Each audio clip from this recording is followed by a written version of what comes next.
Olá, eu sou Luciana Lachance e este é o meu canal onde vivem os livros.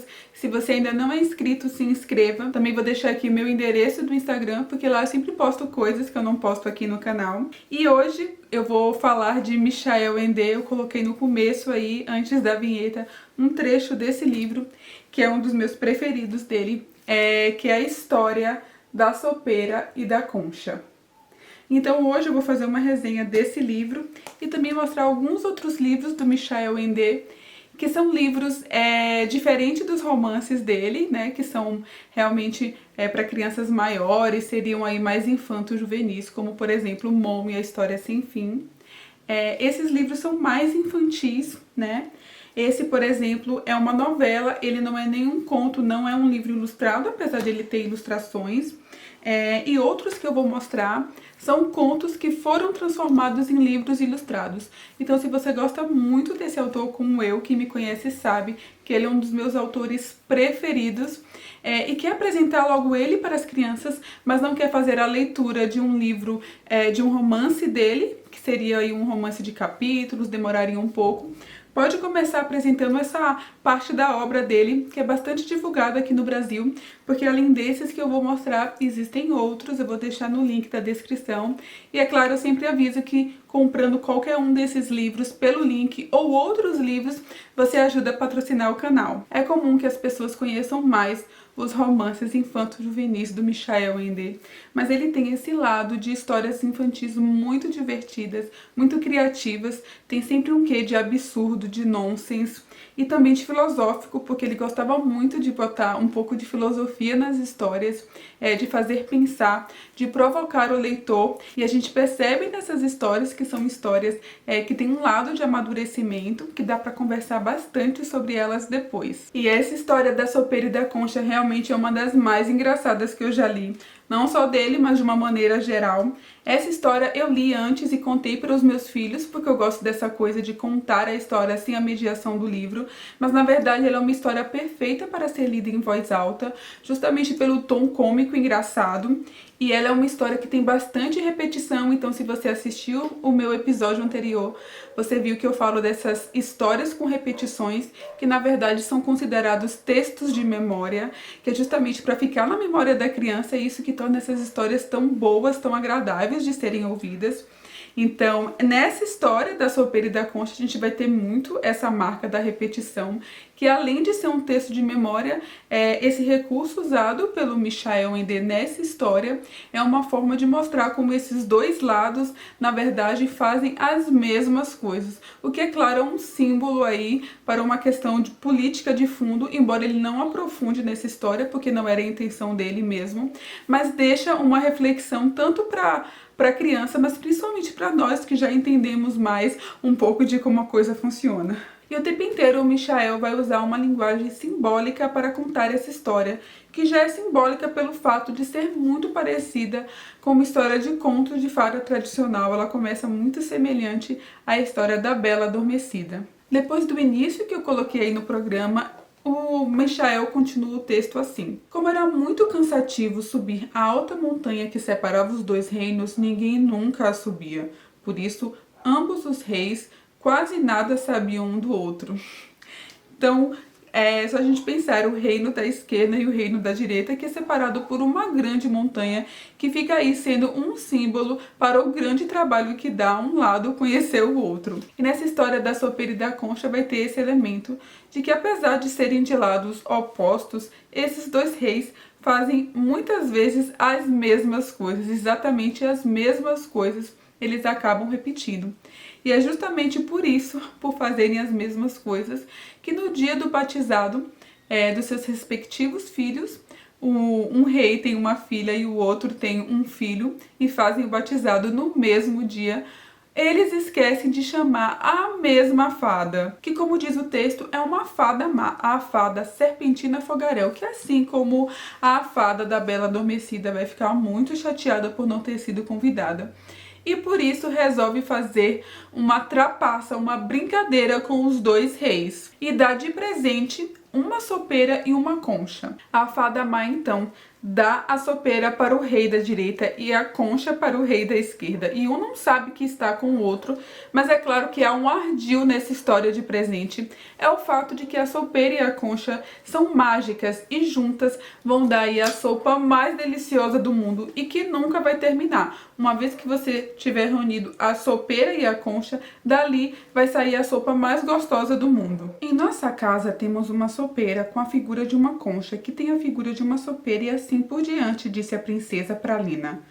E nós temos uma concha com a figura de uma sopeira, que tem a figura de uma concha e assim por diante, disse o príncipe Rufino.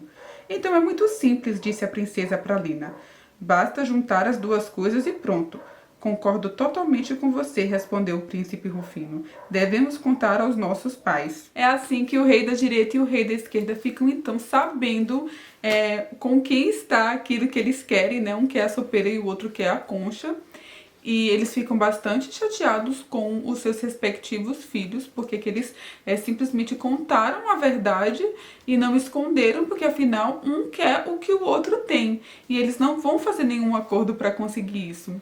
Então, a partir daí, eles começam a bolar esses planos para conseguir e a coisa chega em tal proporção que acontece uma guerra para conseguir aquilo que o outro tem. Mas o texto é muito engraçado e é muito cômico, porque vai mostrando dessa maneira bem irônica como esses dois reis têm exatamente as mesmas atitudes de corrupção, de tentar enganar, de tentar mentir para o outro, e quando são descobertos acusam, mas percebem que também fizeram a mesma coisa, o que dá muitas conversas em casa, principalmente quando as crianças já entendem um pouco desse contexto. Por exemplo, tem um determinado ponto na história que eles roubam a sopeira e a concha do outro, só que eles roubam exatamente no mesmo momento, de tal modo que quem estava com a sopeira, que era o rei da direita, agora está com a concha, e o rei da esquerda, que estava com a concha, agora está com a sopeira. E o resultado é que isso não serve, obviamente, de nada, porque novamente a sopeira e a concha estão separadas,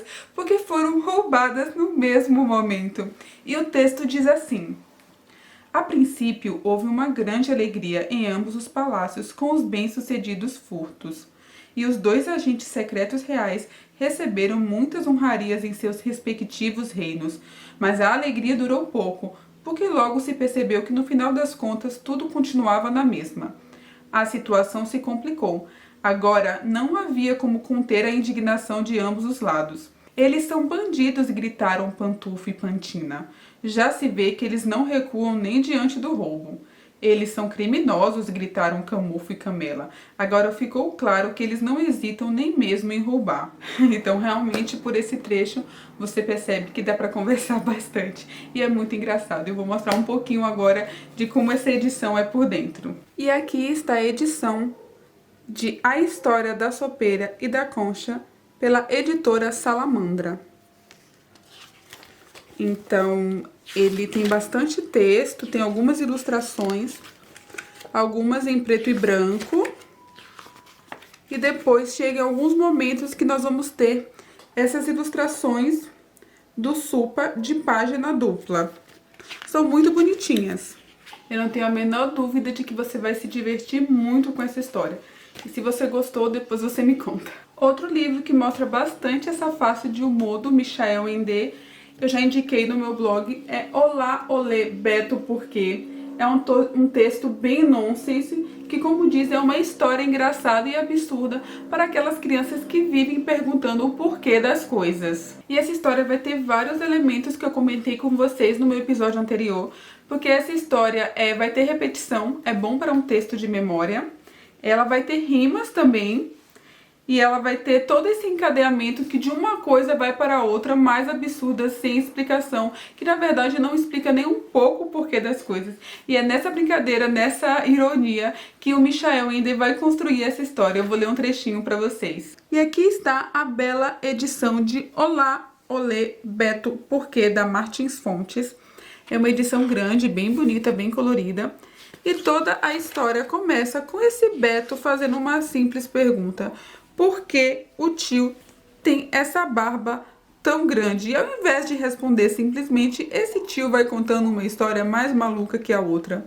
Primeiro ele ganhou o pente desses 7 palhaços, que eram de um circo, era uma lembrança da senhorita Lola. A senhorita Lola fazia um número de mágica nesse circo. E aí ele vai querendo saber o que vai acontecendo e situações inusitadas acontecem. Eu amo essa edição. Olha que linda. Perfeita para ser lida em voz alta com as crianças. Porque, como eu falei, algumas frases vão se repetir ao longo da história, algumas fórmulas. E histórias nonsense sempre são um sucesso entre as crianças.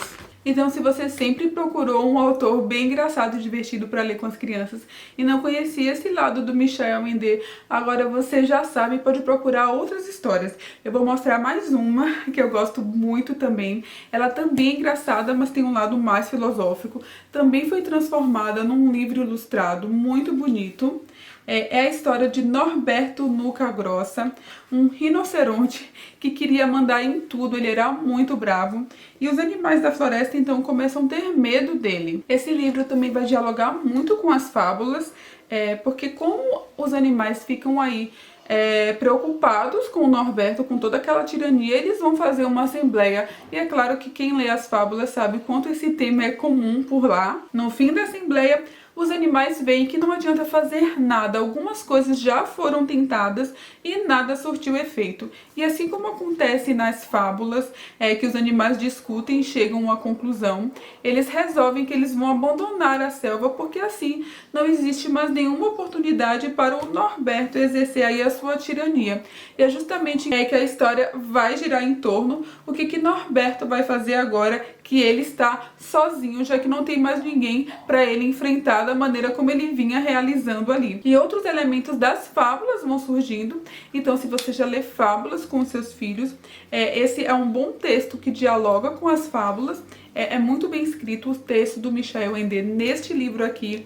Eu recomendo não para crianças pequenas, mas pelo menos a partir de uns 7 ou 8 anos, porque ele vai ser um pouco complexo nessa fase, mas ele é muito bom para leitura em voz alta, que provavelmente você pode dividir em 2 ou 3 dias pelo tamanho do texto. Eu vou mostrar um pouco de como ele é por dentro, mas o que eu gosto desse texto é que realmente ele é uma narrativa diferenciada do que a gente costuma aí ler para as crianças. E aqui está a edição super ilustrada do Norberto Nuca Grossa, também da Martins Fontes. É muito bonita. Foi ilustrada pelo Reinhard Michel. Eu provavelmente não tô falando certo esse nome, mas olha que linda. Às vezes tem um pouquinho de texto e essas ilustrações grandes. Sempre tem muitas ilustrações. E às vezes você vai ter essa ilustração de página dupla. E aí o texto vai continuar. Essa é mais uma história bem inteligente do Michael Ende. Eu vou ler um trechinho só para vocês perceberem como é o texto. Chega um determinado ponto da história que o Norberto resolve que ele vai ficar nessa posição aqui de monumento, para ser admirado por quem venha se aproximar de longe. E o texto diz assim: todos irão invejá-lo por isso. As gerações futuras irão erguer os olhos para você, cheias de admiração, e pronunciar respeitosamente o seu nome, Norberto Nuca Grossa, a não ser, é claro, que você seja derrubado, ou o seu monumento, o que dá na mesma. Pois se alguém ousasse derrubar o monumento de um soberano que não caiu, iria diretamente para a prisão ou seria executado, a não ser que fugisse antes. Então, por esse trecho, você percebe essa característica do Michael Ende, que é justamente dialogando com as fábulas e com os contos de fada e com coisas que já tem nessas histórias originalmente enquanto ideias. Ele amplia então e traz para algumas questões contemporâneas, como fica claro nessa parte do texto e como também na história da Sopeira e da Concha. Então ele tem esses dois lados, um super cômico e engraçado, com outras histórias que eu vou deixar aí na descrição. Eu vou deixar outros links para outros livros dele que eu não mostrei aqui. São livros infantis, mas não tão infantis assim. E essas histórias são uma boa introdução para o que a gente vai encontrar nos romances infanto-juvenis. E se você já leu, você sabe que ele toca em questões mais profundas em todos os livros dele. que é claro que futuramente eu vou fazer especiais sobre a História Sem Fim e também o Jim Knopf. Então é só você aguardar e me acompanhar aqui Onde Vivem os Livros e deixar aí o que você gostaria de ver desse autor primeiro. E eu espero que vocês tenham gostado e eu vejo vocês no próximo episódio de Onde Vivem os Livros.